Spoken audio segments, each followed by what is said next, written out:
Hello and welcome back to another session on UCCX administration and scripting. In this session, we will be covering more on resource group, skill-based routing, contact service queue, and queuing the call when all agents are busy. After the configuration, we'll be testing the same by giving a call to the script to make sure the logic is working. So before we get into scripting and demonstration, I'll quickly walk you through how these parameters like CSQ, resource group, and skills work together to achieve this goal.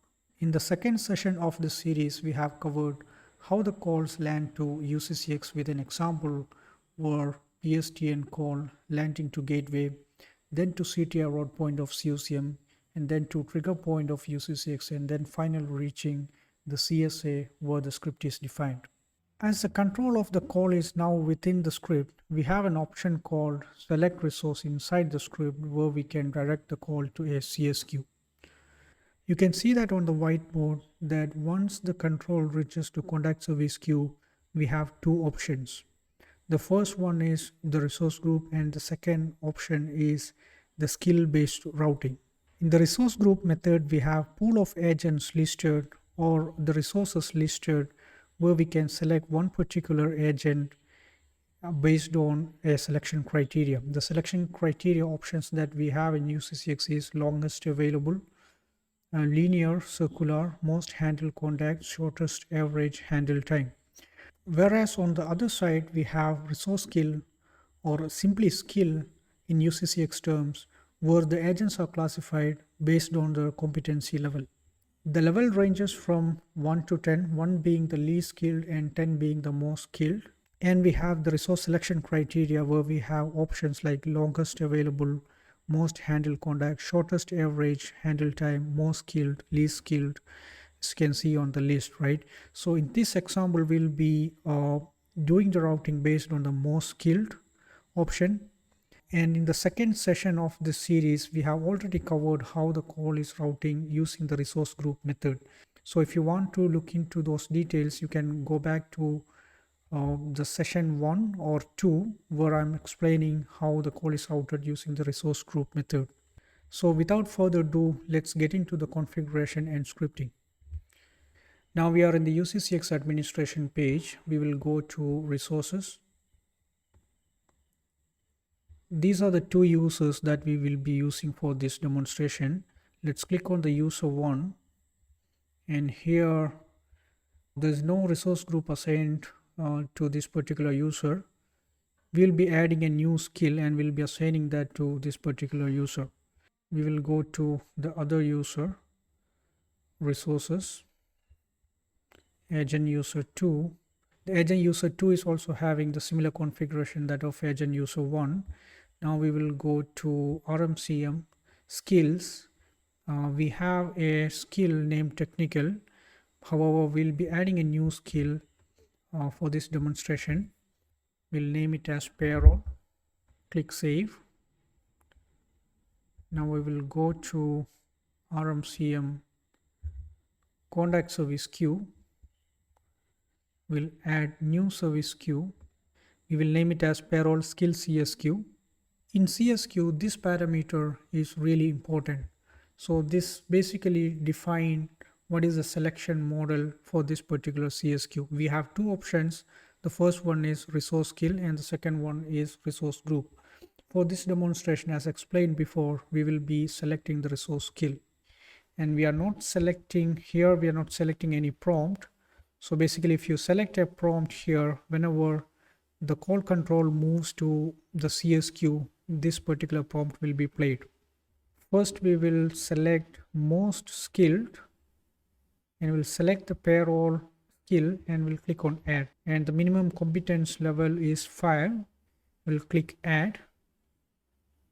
Now we have the CSQ added here, payroll skill CSQ.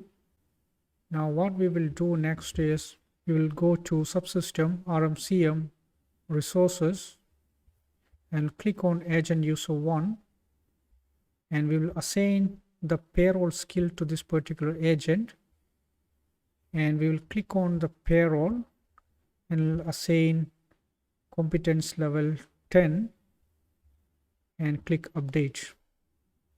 Now again click on agent user 1. Now click on open printable report. Now you will see the competence level updated to 10. Click close. Now again go to RMCM resources.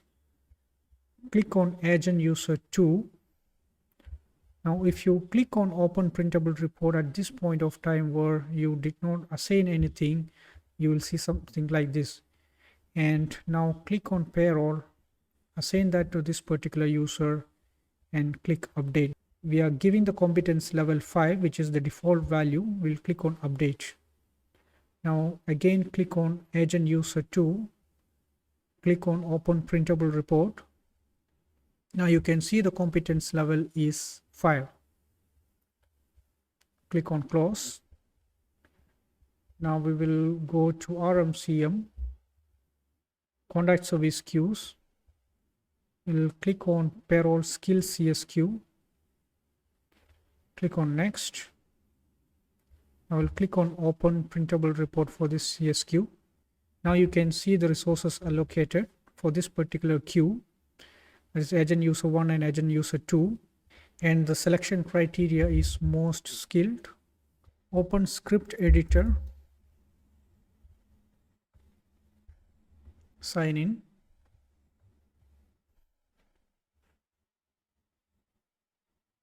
Now we have the UCCX script editor opened. We'll click on open script.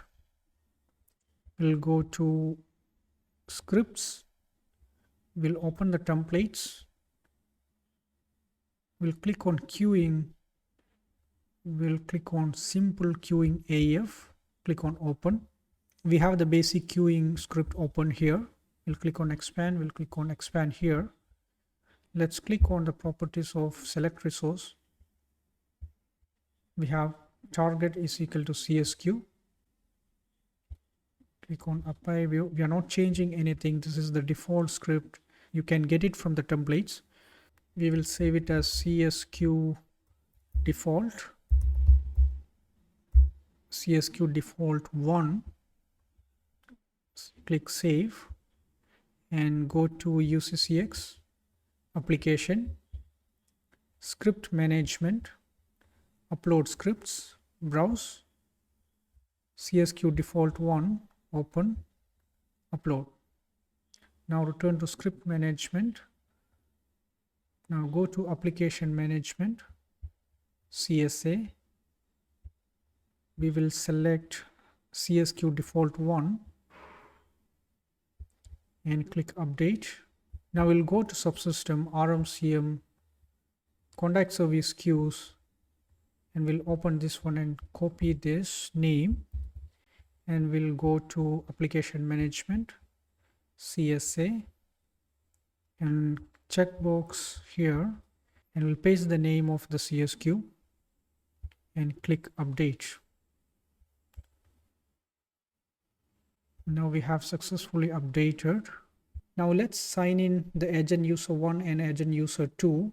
As per our configuration, every time if the agent user 1 is available and logged in, the call should come into agent user 1 and it should not go to agent user 2 because of the skill competency. And if the agent user 1 is not available or logged out, then it should go to the agent user 2. So we'll click on sign in. Agent user 1, sign in. I'll click on ready. Agent user 1 is in ready state. Open another window and we'll log in agent user 2. Password is agent user 2 itself. User 2. The DID is 2006. We'll click on sign in.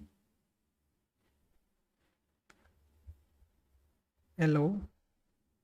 Now the agent user 2 is also logged in. We can ignore this for now. Here, establishing connection. Okay, here it is okay. Now I'll click on ready state. Take a note of the agent user 1 directory number, which ends with 2005. And for agent user 2, the DID ends with 2006. Now let's give a test call using 3CX phone, contact center. Thank you for calling. Now the call landed to agent user 1. We will simply terminate the call. Now what we will do is we'll give another test call and we'll see if it is again landing to the agent user 1.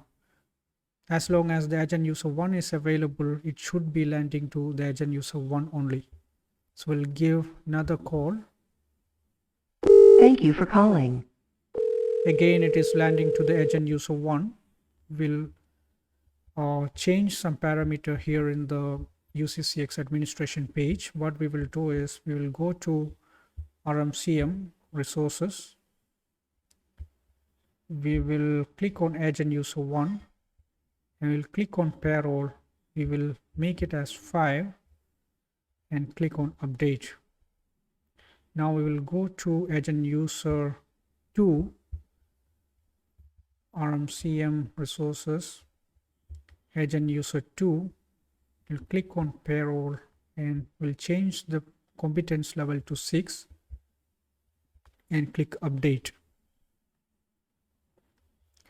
Now the agent user 2 is having skill 6, which is greater than the agent user 1. Now we will give another test call.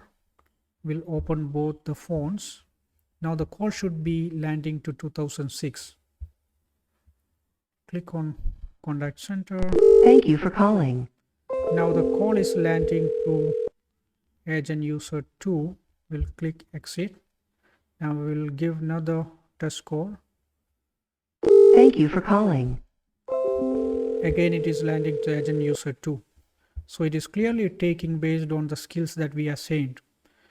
So that's all about today's video. We will be covering more videos in the upcoming sessions. Stay tuned and thanks for watching.